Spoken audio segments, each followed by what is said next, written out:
मनुष्यों को अपने मुंह से अपनी स्तुति करना ये अच्छा नहीं बताया गया। मनुष्यों को अपने मुख से अपनी प्रशंसा नहीं करनी चाहिए। और जो व्यक्ति अपने मुख से अपनी प्रशंसा करता है वो अभिमानी भी हो सकता है।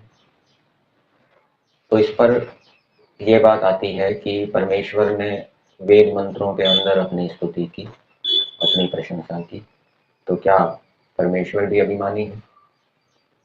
तो अपनी प्रशंसा जो की जाती है उसमें कारण अभिमान भी हो सकता है और दूसरा कारण भी हो सकता है।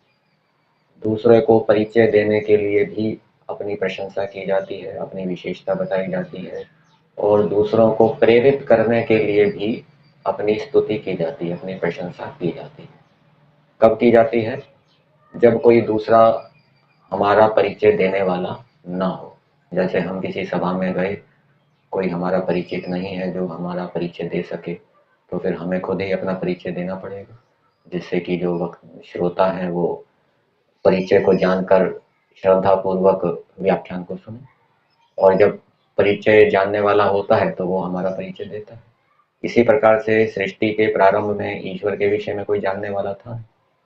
कोई जानता ही नहीं था।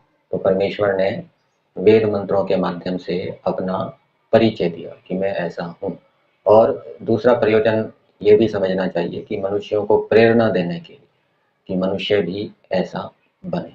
तो परमेश्वर ने वेद मंत्रों के अंदर जो अपनी स्तुति की, अपनी प्रशंसा की, वो अपना परिचय देने के लिए और मनुष्यों को प्रेरित करने के लिए दी है, ऐसा समझना चाहिए।